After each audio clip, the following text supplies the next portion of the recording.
When people come to write the story of these times, my guess is that most would imagine it would be a story with two chapters.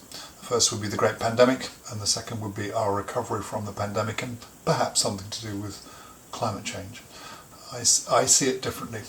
I don't think, in the first place, that the Great Pandemic will be the story. I think it'll be a part of the story, but not the big story. I also think there won't be two chapters, but I think there'll be four chapters. And I think if I were to title the book, I would guess that it would be something like The Great Transition. And that's what I want to talk to you a little bit about today. My name is Steve Jermy. I'm the Acting Chief Executive at WaveHub, where we're trying to bring floating offshore wind technologies to Cornwall. I sit on the Local Enterprise Partnership, where I'm the Non-Executive Director with responsibility for marine and energy matters, and have been leading this floating offshore wind initiative. And last but not least, although perhaps pertinently to this conversation, I have been writing and thinking for some time around about economics, energy and the environment, and an idea I call the structure of the future. In fact, I was looking back over the lectures that I've done, not many, and on the 17th of November in 2015 I lectured at Oxford, a lecture entitled Perfect Storm, and in that I predicted that there would be a 24% reduction in global GDP by 2030. How do these chapters look then? Chapter 1, I think, is going to be something like Prelude. It will be the Great Pandemic, but the clever historians will actually be looking and talking and thinking about the economics that preceded the pandemic. Where at the moment we have the highest debt to GDP ratios ever. We have the lowest interest rates in recorded history. The global economy running into the pandemic was on the verge, I would say, of a recession. And we were starting to see at the end of 2019 problems within the repo market, which are signs of problems within bank liquidity, which was concerning. And that really is the context. We weren't going into the pandemic in a strong economic position, but quite the reverse. Chapter 2, which is the recovery, I see as a recovery which is not V-shaped or L-shaped, as you'll hear in the economic parlance, but rather one which just stutters on. I suspect we'll see increasing fiscal and monetary stimulus, but to no effect or to little effect. I suspect we could well see a banking crisis in Europe, and who knows how that might spread out into the banking system. It's so interconnected. It would probably start in Italy or Spain, whose banks are in parlous state. I suspect as well that we will see austerity. I can't for the life of me think how we're going to grow our way out of this, and if we don't, then clearly we're going to need to cut our cloth to suit a reduction in tax benefits. What will be the critical issues in this time? I think there will be in three sectors, and we must do our absolute level best to protect those sectors. The first is energy, because without energy nothing works. The second is food, critically dependent on energy, but of course without food we're in trouble. And the last is IT and communications, because that's what glues the whole of it together. And if we can, then we can protect ourselves, then that will give us a chance as we run into the third chapter. Third chapter is the big one.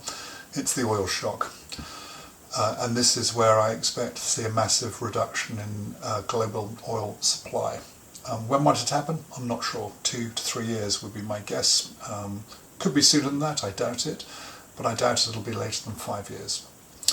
Why will that happen? Well, we were already in interesting states going into the pandemic. Between 2010 and 2015, the global oil companies doubled their capital expenditure and increased their supply by zero. As a result of that, by 2015 they were starting to cut back. We were also looking at levels of discovery of oil, which for the last 4 years have been the lowest in the last 70 years. And of course, what does the pandemic cause? It's caused nothing other than a massive destruction in capital, both human and physical, within the oil markets, which will continue to play out as the oil prices crater. Does this matter? Yeah, absolutely does matter. It matters because the idea that we can do renewable energy without oil is fanciful. I work in the sector, so I probably would know. And I can tell you that we are critically dependent in the food and energy sectors on one particular part of the oil area, and that's diesel. We are absolutely critically dependent on it, and we cannot do a transition without diesel, at least not yet. Just imagine, think through as you go around this wonderful county of ours, imagine how many of the JCBs that you see, of the fishing vessels you see and so on, they're almost without exception, powered by diesel, and we have yet to make anywhere near the transition we need to move from that dependency. Chapter 4 then, I think, at that stage, chapter 4, we will be in the situation where we're accepting, recognising that this oil transition, this oil problem is underway and that we do need to make this transition.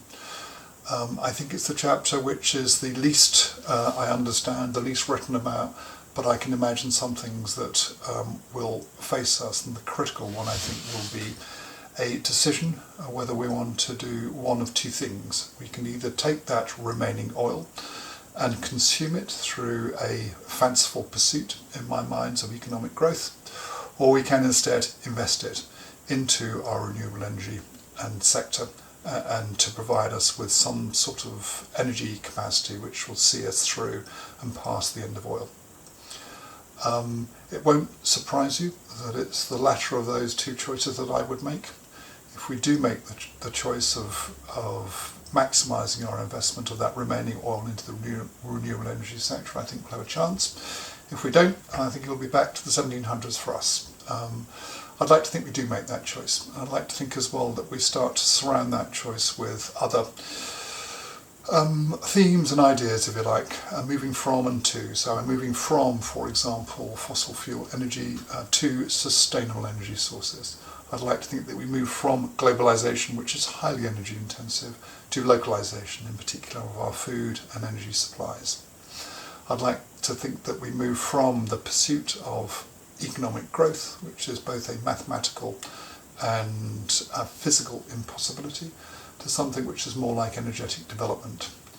I'd like to think that we move from debt and the idea that it's a good thing to borrow from the future, to the idea of savings and it's a good thing to invest in the future.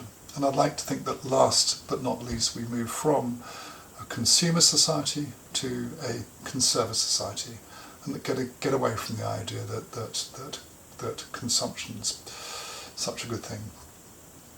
How do I feel about this? You may wonder if I'm pessimistic about it. I don't want to be pessimistic and I want to appear pessimistic, but I do want to appear realistic. These are things I see, and it would be wrong for me to talk in a way which was overly optimistic or not realistic. I don't feel in the long term pessimistic. Indeed, in the long term I feel optimistic. But between now and that long term, there's a bit of a rocky road to navigate. I think the best metaphor for this is whitewater rafting. Whitewater rafting.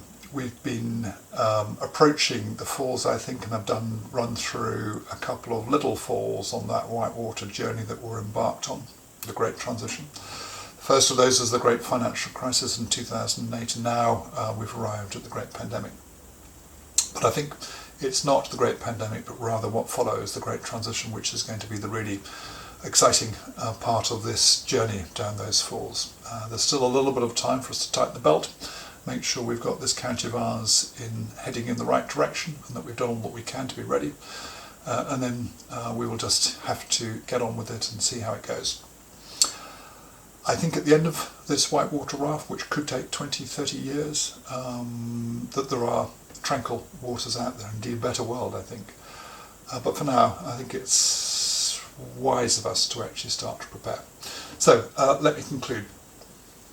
There's a wonderful book, if you're a former military person as I am, there's a wonderful book called The Gamble, written by Thomas Ricks. It's about the Iraq War in 2007, a time when I was actually out in Afghanistan, so I was watching with interest.